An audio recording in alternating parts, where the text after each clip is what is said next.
የኢትዮጵያ አየር ኃይል በታሪኩ ከፍተኛ ማድረግ አቅሙ ላይ ይገኛል። ከዘላቂ ተቋም የመገንባት ሪፎርም፣ የውጊያ መሰረተ ልማት ግንባታ፣ ከምቹ የሰራ ከባቢ ከመፍጠር ባሻገር የትጥቅ ግዢዎችና ትጥቆችን ማምረት የማድረግ አቅሙ በታሪክ ከፍተኛው ማማ ላይ ከሰቀሉት ምክንያቶች መካከል ይጠቀሳሉ። ትጥቅ ግዢና ትጥቅ ማምረት ሁለቱን እንመልከታቸው። ከግዢውን ጀምር። ኢትዮጵያ የገዛቻቸው የጦር አውሮፕላኖች የኢትዮጵያን ጠላቶች ያስደነገጠ ወገንን ያኮሩ ናቸው። በአየር ኃይል በተካሄደው ሪፎርም ምክንያት የኢትዮጵያ ጠላቶችን ያስደነገጠው የኢትዮጵያ አየር ኃይል ግዢ ነው። አየር ኃይሉ የወታደራዊ ሊቃውንት ጨዋታ ቀያሪ ናቸው የሚሏቸውን እጅግ ዘመናዊ ድሮኖች ባለቤት ሆኗል። ዛሬ ኢትዮጵያ በዓለም ላይ ምርጥ ናቸው የሚባሉትን የድሮን ቴክኖሎጂ ባለቤት ናት። በእጁ ያሉ ድሮኖች ቀጠናውን ግጭት ኤክስፖርት በማድረግ ከሚበጠብጡ የክልሉ ጎበዝ አለቆች አቅም በላይ ናቸው። አየር ኃይሉ አቅሙን በሀገራት የውስጥ ጉዳዮች እየገባ በሚፈተፍት የቀጠናውን ረብሾ አደር መንግስት ትከሻ ልክ የትጥቅ ግዢ አቅሙን አልወሰንም። ከዚያ ይልቅ በየትኛውም ሁኔታ የኢትዮጵያን ሀገራዊ ጥቅም አደጋ ላይ ሊጥል የሚችል ጉልበተኛ መንግስት ቢመጣ እንኳን መከላከል የሚያስችል አቅምን መገንባት ታሳቢ ያደረገ ነው። የአየር ኃይሉ የትጥቅ ራስን የማደራጀት ግቡም ከየትኛውም አቅጣጫ የሚመጣ ጠላትን ተከላክሎ የኢትዮጵያን ጥቅም ማስከበርን መሪህ ያደርጋል። የኢፌዴሪ አየር ኃይል ሀያላኑ ሀገራት ጦር አውድማዎች ላይ እየተጠቀሙባቸው ያሉ ዘመናዊ የጦር አውሮፕላኖችን ያንቀሳቅሳል። ተቋሙ ከዛሬ ባሻገር ነገን ተመልክቷል። አየር ኃይሉ የታጠቃቸው መሳሪያዎች ዘመኑን የዋጁ የማድረግ አቅምን ያላቁና ዘላቂ ተቋማዊ ግንባታ መሰረት ያደረጉ ናቸው። ጤና ይስጥልኝ። ይህ ኢትዮ ዴስክ ነው።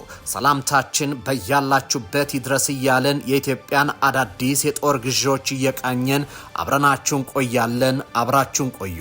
አፓርትመንት በኮንዶሚኒየም ዋጋ እንኳን አደረሳችሁ። ከወዳጅነትና ከአራዳ ፓርክ ፊት ለፊት ባለ 1 መኝታ በ3.6 ሚሊዮን ጠቅላላ ዋጋ፣ ባለ 2 መኝታ በ5.8 ሚሊዮን ጠቅላላ ዋጋ፣ ባለ 3 መኝታ በ8.4 ሚሊዮን ጠቅላላ ዋጋ ቤቶችን እየሸጥን ነው። ልብ ይበሉ፣ ይህ ዋጋ 100% ለሚከፍሉ ደንበኞች 30% ቅናሽ ላደረግንባቸው ቤቶች ሲሆን 10% ከፍለው ቀሪውን የግንባታ ሂደት እያዩ መክፈል ለምትፈልጉ ደንበኞቻችን ባለ 2 መኝታ ከ840 ሺህ ብር ቅድመ ክፍያ ጀምሮ እንዲሁም ባለ 3 መኝታ ከ1.2 ሚሊዮን ቅድመ ክፍያ ጀምሮ ይዘንላችሁ መጥተናል። 60/40 የባንክ ብድር ያመቻቸን ሲሆን የዕድል የሚቆየው ለጥቂት ቤቶች ብቻ ስለሆነ ከታች ባስቀመጥነው የድርጅቱ ስልክ ፈጥነው ይደውሉ።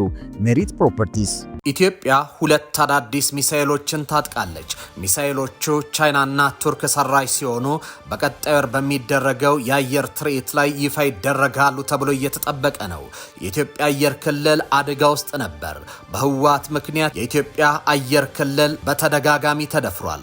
ከህወሓት ጋር ጦርነት እየተደረገ በነበረበት ሰዓት የአሜሪካ ድሮኖች ከግብፅና ከሱዳን የሚነሱ የጦር አውሮፕላኖች የኢትዮጵያን አየር ክልል ሲጠሱ እንደነበር ይታወቃል።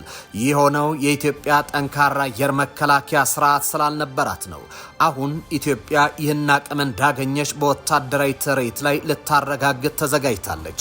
ኢትዮጵያ ከታጠቀቻቸው ሚሳኤሎች መካከል አንዱ የቻይናው HQ-6 አንዱ ሲሆን ሁለተኛው ደግሞ ሃይሳር የተባለ ከምድር ወደ ሰማይ የሚወነጨፍ ቱርክ ሰራሽ ሚሳኤል ነው። እነዚህ 2 ሚሳኤሎች የያዘቻቸው ከ1 ዓመት በፊት እንደነበር መረጃዎች አመላክቷል። አሁን በእጇ እንደገቡም ተረጋግጧል። የቻይናው HQ-6 ሚሳኤል እጅግ አደገኛና የቻይና ጦርም የታጠቀው መሳሪያ ነው። በቻይና ሻንሃይ ሳይንስና ቴክኖሎጂ የተፈበረከው HQ-6 ሚሳኤል ከመሬት ወደ አየር የሚወነጨፍና የአጭር ከፍታ ጸረ አውሮፕላን መሳሪያ ነው። አየር ክልልን ጥሶ የሚገባ ማናቸውንም በረራ ክንፉን ሰባብሮ ያወርዳል። HQ-6 ጸረ አውሮፕላን አየር መቃወሚያ ስርዓት 4 የተለያዩ ግን አንድ አይነት ተግባራት የሚፈጽሙ አካሎችን ያካተተ ነው። 1 አሳሽና 3 የማስወንጨፋ የመቆጣጠሪያ የያዘ ራዳር፣ 1 ኃይል አቅራቢ ተሽከርካሪና 6 የሮኬት ማስወንጨፊያ ተሽከርካሪዎች አሉት። ኢትዮጵያ ይህም ሚሳኤል አየር ክልሏን ለመጠበቅ ተክለዋለች። ኢትዮጵያ እንዲህ አይነት ሚሳኤሎችን በምዕራብ አቅጣጫ ነው የምትተክለው። የኢትዮጵያ የውጭ ወራሪ ኃይል ስጋት አለበት ተብሎ በሚታሰበው በምዕራብ አቅጣጫ ይተከላልም። በተለይ ከሱዳንና ግብጽ ሊፈጸም የሚችል ጥቃት መነሻው በዚያ በመሆኑ ሚሳኤሎቹን በዚያ አካባቢ ትተክላለች። ሁለተኛው የኢትዮጵያ ሚሳኤል በምህጻረ ቃሉ ሂሳር ይባላል። ቱርክ ሰራሽ ነው። ይህን ሂሳር ሚሳኤልም የገዛችው ኢትዮጵያ አየር ክልሏን ለመከላከል ነው። ከሻቢያና ከሱዳን ባለፈ የግብፅን ጄቶች በብቃት ይከላከላል ተብሎ በእጅጉ ታምኖበታል። እርግጥ ኤርትራ ባለፉት ጥቂት ዓመታት የአየር ኃይሏን ለማዘመን ሰርታለች። ኤርትራ የድሮን አቅምና ጉልበቷን ማሳደጓም ይፋ ሆኗል። ይህ አቅም ከኢትዮጵያ ጋር ፍጹም የሚወዳደር ሆኖ ባይቀመጥም ኤርትራ በውጊያ ላይ የሚውሉ የድሮን አቅሞች እንዳሏት የሚጠቁሙ መረጃዎች አሉ። የተለያዩ ምንጮች እንደሚጠቁሙት ኤርትራ ድሮኖችን ከሩሲያና ከቻይና ማግኘቷን ያሳያሉ። ኤርትራ ከሩሲያ ዛላ KYB የተባሉ ካማካዚ ድሮኖች አሏት። እነዚህ ድሮኖች ለጥቃት ተልኮች የተሰሩና ኢላማቸውን ከመቱ በኋላ ራሳቸውን የሚያጠፉ ናቸው። ሌላው አስመራ የቻይና ድሮን ዊንግሎንግ እንዳሏት ተነግሯል። ከዚህ ባሻገር ኤርትራ በቅርብ ጊዜ የረዥም ጊዜ ክትትልና የስለላ አቅሞቿን ለማሻሻል አዲስ የድሮን ክፍለ ጦር ማቋቋሟን የሻቢያ ልሳናት በስፋት እየተናገሩት ይገኛሉ። ነገር ግን የኢትዮጵያ ጦር በአየር ኃይል በተለይም በድሮን አቅሟ ከኤርትራ አንጻር እጅግ የላቀ ነው። ኢትዮጵያ የድሮን ቴክኖሎጂ ከበርካታ ሀገሮች በተለይም ከቱርክ ባይራክተር ቱቢቱ፣ ከቻይና ዊንግሎንግ እና ከኢራን ሻሂድ ካማካዚ ገዝታለች። ከዚህ ባሻገር ጠቅላይ ሚኒስትር አብይ አህመድ ባደረጉት ንግግር ኢትዮጵያ ለራሷ ፍጆታ ከማምረት አልፎ ለውጭ ገበያ የሚሆኑ ድሮኖችን ማምረት መጀመሯን ያሳውቋል። ይህን የሚያደርገው ደግሞ ስካይዊን ኢንዱስትሪ የሚባለው ተቋም ሲሆን እነዚህ ድሮኖች ለወታደራዊና ለሲቪል አገልግሎት የሚሆኑ መሆኑ ተገልጿል። ጠቅላይ ሚኒስትሩ እነዚህን ድሮኖች በከፍተኛ ቦታዎች ላይ መስራት የሚችሉና ጸረ ድሮን አቅም ያላቸው መሆናቸውን ጠቁመዋል። ከዚህ ባሻገር ሀገሪቱ በአርቲፊሻል ኢንተለጀንስ AI የተደገፉ ዘመናዊ ድሮኖችን ለማምረትና ለመጠቀም ከፍተኛ ትኩረት እየሰጠች ነው። ይህ የሀገሪቱ የመከላከያ አቅም በቴክኖሎጂው ዘርፍ ራሱን ችሎ እንዲቆም የሚደረግ ጥረት አካል ነው። ጠቅላይ ሚኒስትር አብይ በቅርቡ እንዳሳሰቡት ኢትዮጵያ የመከላከያ አቅሟን የምታጎለብተው ትንንሽ አቅም ይዘው ለሚሳሳቱ ኃይሎች ብዙ ጊዜ ሰጥተው እንዲያስቡ ለማስቻል ነው ብለው ነበር። ጠቅላይ ሚኒስትሩ እነዚህን አቅሞች የምናጎለብተው ለመዋጋት አይደለም፣ ውጊያን ለማስቀረት ነው ብሏል። ጠቅላይ ሚኒስትሩ ስካይዊን ኤሮኖቲክስ ኢንዱስትሪ የተባለ የሰው አልባ አውሮፕላን ድሮኖችን በመረቁበት ወቅት ኢትዮጵያ ከወታደራዊ ግብዓት አንጻር የነበረባትን ውስንነት ከሞላ ጎደል ፈታለች ብሏል።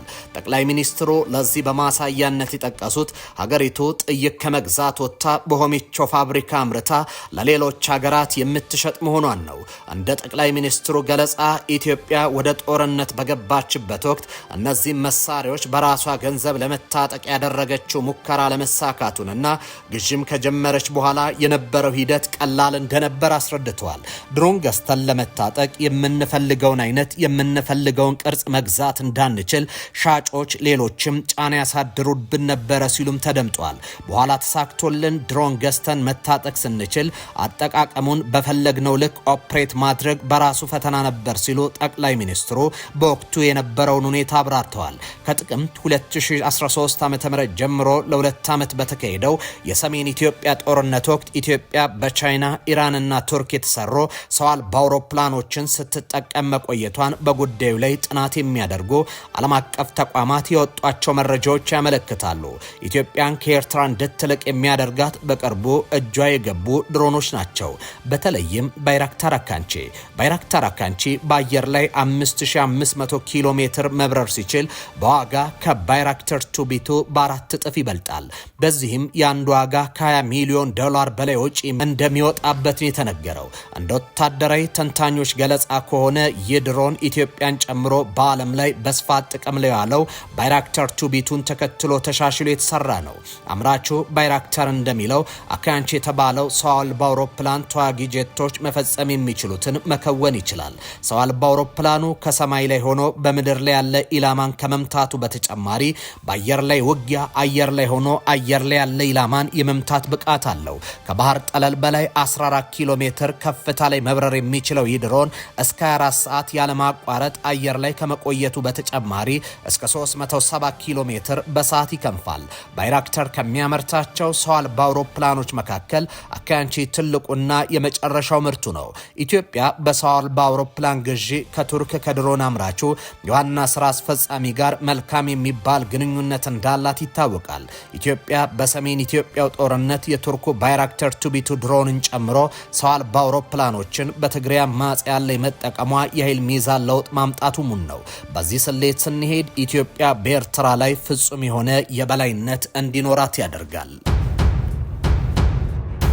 አፓርትመንት በኮንዶሚኒየም ዋጋ እንኳን አደረሳችሁ። ከወዳጅነትና ከአራዳ ፓርክ ፊት ለፊት ባለ 1 መኝታ በ3.6 ሚሊዮን ጠቅላላ ዋጋ፣ ባለ 2 መኝታ በ5.8 ሚሊዮን ጠቅላላ ዋጋ፣ ባለ 3 መኝታ በ8.4 ሚሊዮን ጠቅላላ ዋጋ ቤቶችን እየሸጥን ነው።